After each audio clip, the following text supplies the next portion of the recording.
Olá, pessoal! Os investidores aumentaram as apostas por corte de juros nos Estados Unidos e também por aumento de juros aqui no Brasil.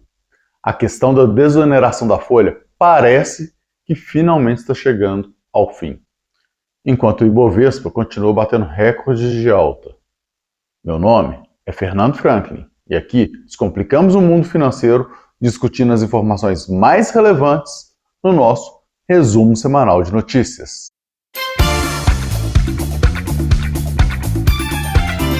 Então vamos lá, começando aí pelas notícias internacionais, lá nos Estados Unidos, o Jerome Powell disse, e aí eu abro aspas para ele, chegou a hora de ajustar a política.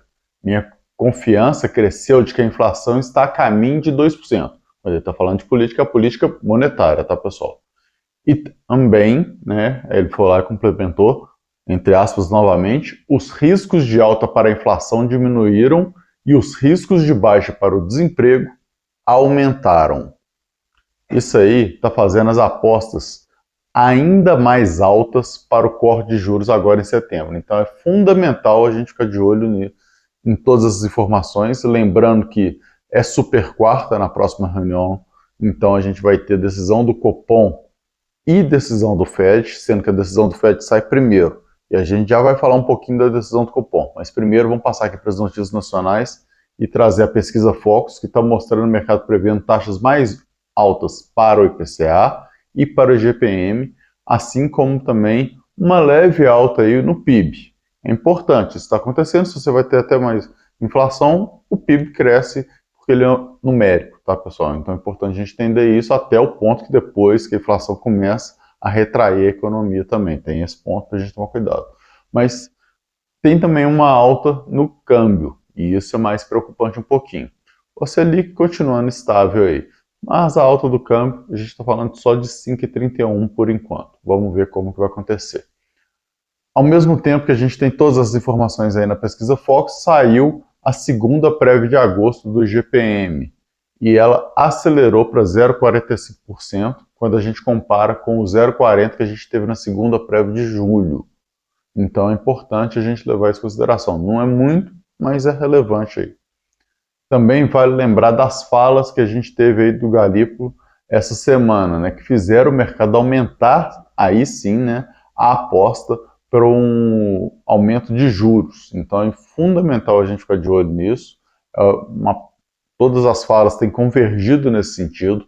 Tivemos também falas aí do Roberto Campos Neto falando que o Banco Central vai aumentar os juros independente dele estar lá ou não, se for necessário. É importante se for necessário. Então mostrando aí, tentando pelo menos transparecer nas falas de toda a diretoria e da presidência do Banco Central a força da independência do Banco Central, que é um Banco Central independente, um Banco Central técnico. Então isso ajuda, é fundamental, mas obviamente a gente tem que ver como é que vai acontecer. Então é importante a gente levar tudo isso aí em consideração. Mas vamos falar aqui de uma coisa muito boa, que é o Ibovespa, que fechou a semana aí com mais uma alta, uma alta de 1,24% na semana, fechando a 135.608 pontos. É mais um recorde, No ano agora a gente está em alta de 1,06. Como diria o Galvão, Mais um recorde, isso aí pegando o Ibovespa em reais. Se a gente pegar o Ibovespa em dólar, a situação muda um pouquinho.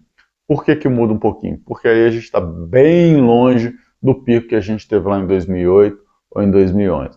Mas vamos ignorar essa parte por enquanto, porque a gente sabe que infelizmente não vai dar para a gente chegar lá tão cedo.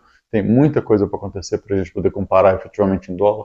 Mas sempre surge esse comparativo da bolsa em dólar, a bolsa em real. Então achei interessante a gente falar disso nesse momento que está tendo recordes, porque é sim nesse momento que surgem esses comparativos para falar que a bolsa ainda está muito barata.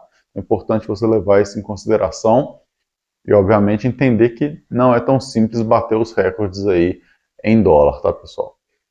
E vamos então agora passar para os fatos relevantes de mercado. É um fato um pouco relevante em termos até políticos, que eu separei aqui, e eu quero focar nele porque tem bastante coisa em cima desse assunto.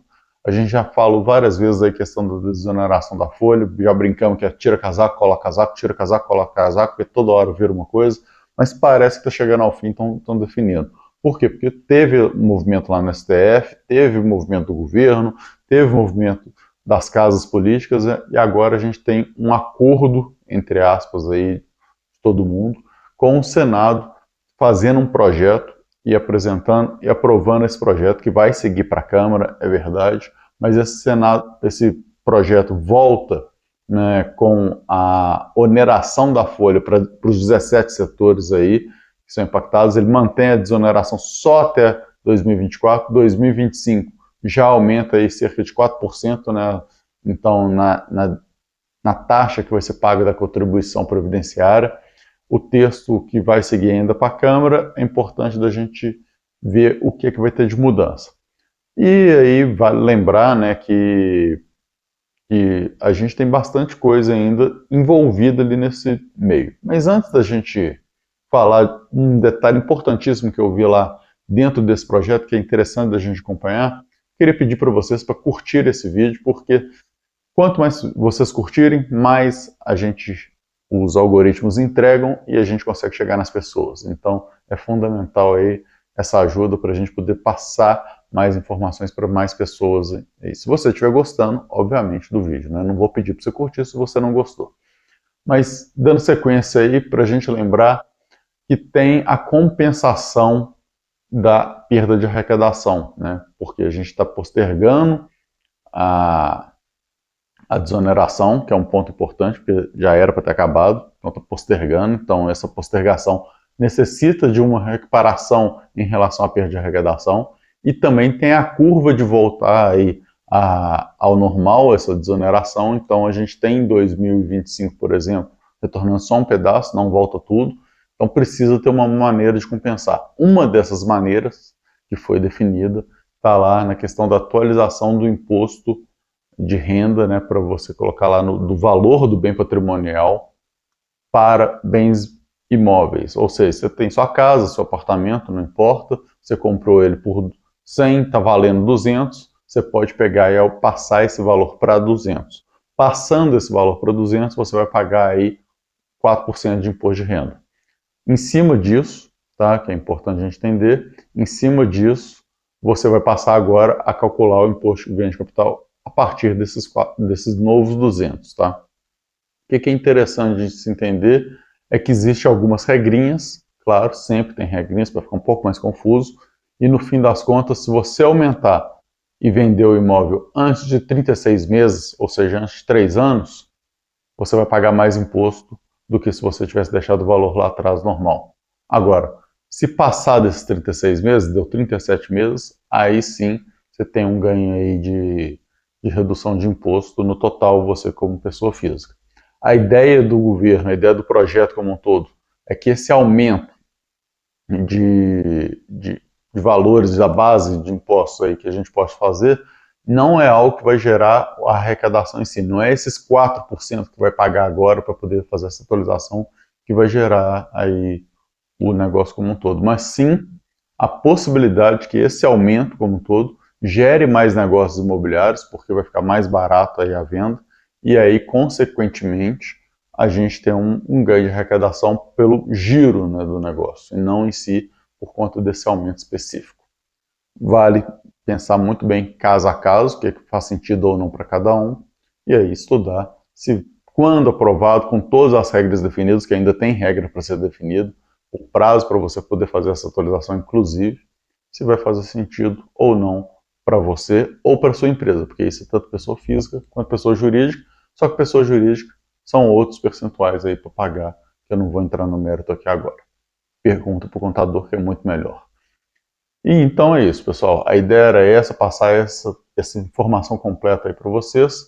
E se tiver qualquer dúvida, fala para mim, que eu vou responder com toda certeza, mas deixa no comentário aqui. Suas apostas também para o aumento de juros aqui no Brasil e queda de juros lá fora, como é que estão? Está aumentando também? Vocês estão confiantes que vai acontecer isso? Muito obrigado e até a próxima. Tchau, tchau.